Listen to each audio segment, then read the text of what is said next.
நீங்க ஏற்றுக்கொண்டாலும் ஏற்றுக்கொள்ள விட்டாலும் இதுதான் காரணம். ஆமே. நீங்க நினைக்கலாம் நான் சர்ச்சுக்கு வரேன், ஞானஸ்தானம் எடுக்கிறேன், சர்ச்சுக்கு வரேன், நான் வந்துட்டு வரேன், காணிக்க போடுறேன், வந்து ஜோம் பண்றேன், காலையில எழுந்தோடனே ஜோம் பண்றேன், சாயந்தரம் எழுந்தோடனே ஜோம் பண்ணி தூங்குறேன், எனக்கே பிரச்சனை வருது. நிறைய பேர் சொல்லுவாங்க, இத்தனை வருஷமா நான் சர்ச்சுக்கு வரேன், இத்தனை வருஷமா நான் சபையில உட்கார்றேன், எனக்கே இந்த வியாதி, எனக்கே இந்த போராட்டம், என் வாழ்க்கை எப்படி இருக்கு, நான் ஏன் வறுமையில் இருக்கிறேன், நான் ஏன் தரித்திரத்தில் இருக்கிறேன், என் வாழ்க்கை எப்படி சொல்லுவாங்க. நான் உங்களுக்கு ஒரு காரியம் சொல்றேன், நீங்க இயேசுவை ஏற்றுக்கொண்டது உண்மைதான், அவர் ரத்தத்தால் கழுவப்பட்டது உண்மைதான், நீங்க சபைக்கு வரது உண்மைதான்.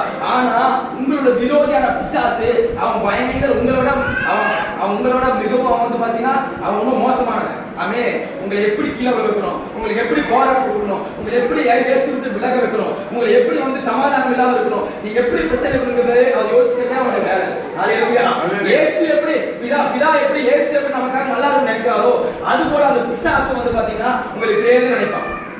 ஹல்லேலூயா. எத்தனை பேர் எடுத்துக்கொள்கிறீங்க? ஆமென். இதான் சத்தியம். ஆமென். ஹல்லேலூயா. அவன் நமக்கு பிரச்சனை கொடுத்துட்டே இருப்பான், போராட்டம் கொடுத்துட்டே இருப்பான். அவனை எதிர்க்க வேண்டும்னா நீங்க பலப்பட வேண்டும். ஹல்லேலூயா.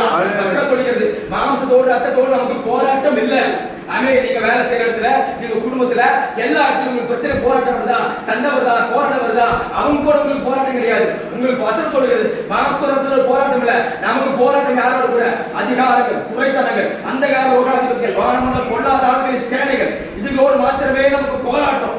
ஆமென். எத்தனை பேர் ஏற்றுக்கொள்கிறீங்க? ஆமென். நீங்க அதுகளோடு போராடி அதை கட்டிட்டீங்கன்னா இதெல்லாம் ஃப்ரீ. ஹல்லேலூயா. ஆமென். ஒருத்தவங்க பிரச்சனையா நீங்க முதல்ல ஜெபிச்சு அந்த அவங்க கூட போராட்ட பிசாசை கட்டிட்டீங்கன்னா அவங்க கூட சமாதானமா வரும். ஹல்லேலூயா. ஆமென். எத்தனை பேர் ஏற்றுக்கொள்கிறீங்க? ஹல்லேலூயா. ஆமென். அந்த வல்லமை நம்முடைய தெய்வத்துக்கு இருக்கு. ஹல்லேலூயா. எல்லோரும் கரங்களை தெய்வத்தை நாம் மகிமைப்படுத்துவோம்.